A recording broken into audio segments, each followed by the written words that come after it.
It began like so many others, a murmuring within the halls of gossip, a whisper turned into a roar by the media giants who thrive on royal drama. The headlines were loud, pointed, and predictable. Reconciliation, they jeered, or survival strategy.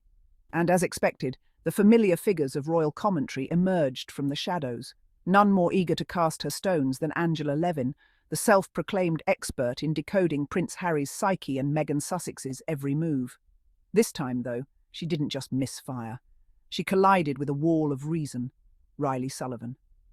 Angela Levin had barely finished sneering her words into the camera when Sullivan, calm yet razor-sharp, stepped in and, with surgical precision, exposed the rot beneath her spin. She had claimed, without hesitation, that Prince Harry's tentative meeting with King Charles had little to do with reconciliation and everything to do with economic anxiety. According to her, the Sussexes were scrambling for relevance now that their Netflix contract was nearing its end. They were, in her words, desperate to retain the lifestyle they had grown used to. To the seasoned audience of Sky News and the echo chamber of royal traditionalists, it was par for the course. But to those watching with clarity, her words were toxic theatre, petty, condescending, and fundamentally devoid of nuance. And that's when Sullivan stood up, not with a scream, but with the calm, devastating power of truth. "In recent weeks," he began, addressing Gabriella Power with a steady voice that silenced the spectacle, "we've been talking about the Sussexes possibly having a bit of a peace summit, a reconciliation with the royal family. I thought, well, hang on, what's Meghan's role in this?" It was not a question out of doubt. It was a challenge to the narrative. Sullivan didn't need to scold Levin by name. He knew her words were built on sand. Instead, he offered something more dangerous to her agenda: facts and foresight.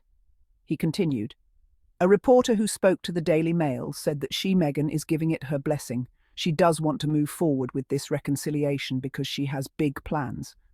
I think that she's smoothing the way a bit with the royal family, because she knows that in 2027, she wants all eyes on her. She wants the royal family to be at the Invictus Games." That sentence alone was a scalpel slicing through the bloated assumptions of the British tabloid machine. Meghan Sussex's motives weren't rooted in financial desperation or palace nostalgia. They were calculated, visionary, and deeply tied to a cause greater than herself. She wasn't grovelling back for royal approval. She was orchestrating something larger, something global, something unrelenting in its purpose. And that's what terrified Levin and her ilk. Because to admit that Meghan Sussex might have a plan, one rooted not in profit but in service, strategy and legacy, would collapse the carefully constructed castle of resentment that commentators like Levin had built over the years. It would dismantle the entire narrative that Meghan was merely a failed duchess, flailing for relevance without the crown. Sullivan, with one calm breath, refocused the conversation. Meghan Sussex was not simply giving her blessing to a family summit. She was guiding it. She was setting the tone, watching the horizon, and aligning pieces on a chessboard the press still couldn't comprehend. And Angela Levin? She had nothing to offer in return but recycled spite. Sky News, ever hungry for sensationalism, offered Levin a platform, hoping to spin Meghan Sussex's dignity into desperation. Instead, what viewers witnessed was the stark contrast between petty gossip and informed clarity. Levin reduced the situation to a tale of monetary panic. Sullivan reframed it as a diplomatic masterstroke. Levin clung to the tabloid dream that Harry and Meghan were failures in exile, that their independence had crumbled under the weight of lavish expectations unmet. She wanted people to believe that the Netflix contract was their lifeline, that their brand was hollow without royal proximity. But facts said otherwise. Meghan Sussex had already launched As Ever, a wellness and lifestyle brand whose debut product swept across the industry like a breeze of innovation and class. Her team had reignited enthusiasm for handcrafted detail, sustainable elegance, and modern branding rooted in integrity. Archewell Foundation thrived, unshaken by headlines. Travelist, Harry's travel coalition, was nominated for Partnership of the Year by Reuters Events in 2025. This wasn't collapse. This was quiet conquest. Levin knew it, Sky News knew it, but only Sullivan had the spine to say it out loud. Angela Levin did not begin as an impartial journalist. She began, and continues, as a woman possessed by a singular fixation: Destroy the credibility of Harry and Meghan Sussex, even if it means fabricating intention, twisting timelines, or planting bitterness where none exists. Her entire brand, carved from years of proximity to palace insiders, depended not on integrity, but on inflammatory invention. And time was finally catching up with her. When Sullivan made his quiet, deliberate remarks, they weren't just statements, they were a mirror held up to the royal press. And in that reflection, the image of Levin was damning, a figure clinging to a discredited version of events, scrambling to stay relevant in a media landscape that was beginning to value nuance over nastiness. What did Angela Levin have to offer anymore? A steady diet of speculative venom. Her recent Sky News appearance followed the same predictable pattern. Assert that Harry is confused, suggest that Meghan Sussex is manipulative, and conclude that any action they take is part of some nefarious PR scheme. It was almost mechanical now, but this time it had a crack, because Reilly Sullivan wasn't playing along. Unlike Levin, Sullivan hadn't carved his career out of one family's pain. He didn't stake his identity on being the insider. He didn't treat Meghan Sussex's every step as scandalous, nor Harry's every move as pathetic. He offered a rare thing, analysis without malice. And that was what made him so dangerous to Levin. Because once people hear calm reason after years of hysterical headlines, they don't want to go back. Once the public sees the contradiction between Meghan's public silence and Angela's endless commentary, they begin to wonder, who's really obsessed here? Meghan Sussex had not once spoken about Angela Levin. Angela Levin had spoken about Meghan Sussex nearly every week for 5 years. And now, with the Peace Summit rumours floating across tabloids and Sky News anchors desperate for drama, Levin tried to spin Harry's intentions into transactional desperation. He's only visiting his father because the Netflix money is running out, she quipped, suggesting that reconciliation was merely about preserving a lavish lifestyle. No proof, no source, just pure projection. And yet for years, such bile was given the red carpet. But Sullivan paused that entire narrative with a single reminder. Meghan Sussex has big plans. That alone dismantled Levin's thesis, because people with vision don't cling to the past. They don't orchestrate family reconciliation just for survival. They do it because they understand timing, diplomacy, and the power of soft influence. Meghan's gesture of support for reconciliation wasn't weakness. It was brilliance. It was elegance under pressure. She didn't need the royal family, but they perhaps needed her. Meghan Sussex was never playing for headlines. That's what Angela Levin and the entire royal press never understood.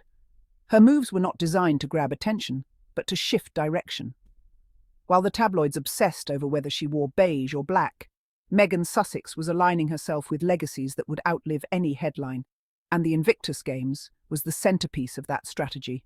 The games were not a hobby, they were a mission, and Harry's devotion to them was deeply personal. Wounded veterans, sacrifice, service, triumph against odds, these were the values that shaped his public life far more than the Windsor surname ever could. And Meghan, instead of sidelining that legacy, amplified it. So when Reilly Sullivan said that Meghan wanted the royal family present at the 2027 Games, he wasn't pointing to weakness, he was pointing to vision, because Meghan Sussex understood something Angela Levin never would. You do not build longevity through bitterness, you build it through bridges. Whether those bridges are crossed is beside the point. The point is, you offered the path. Meghan's support for reconciliation wasn't about comfort. It wasn't about royal favour or headlines or reputational cleanup. It was about clearing space in the global conversation, so that when the world looks to Invictus in 2027, they're not distracted by old family noise. That, right there, was the move of a strategist.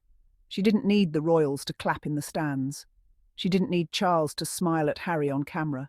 She needed the optics to be free of animosity, so that the world could focus on the wounded warriors, on the athletic triumphs, on resilience itself. And what was Angela Levin doing while Meghan was orchestrating that future? Ranting on Sky News about Netflix contracts. The contrast was stunning. One woman was playing chess on the world stage. The other was stuck in a game of telephone, repeating lines from unnamed palace aides like gospel. The public noticed, because the more Levin spoke, the smaller her voice seemed. The more Sullivan spoke, the more people leaned in. He never raised his tone. He didn't slam or shout. He just said it plainly. Meghan Sussex was smoothing the way for the royal family because her focus wasn't on the past, it was on 2027. Levin scoffed. But scoffing didn't stop the truth. It only made her look bitter. There's a kind of silence that settles over institutions when a lie begins to die. It's not peaceful. It's anxious. That was the air behind Sky News when Reilly Sullivan's remarks aired. For years, the channel had crafted a script.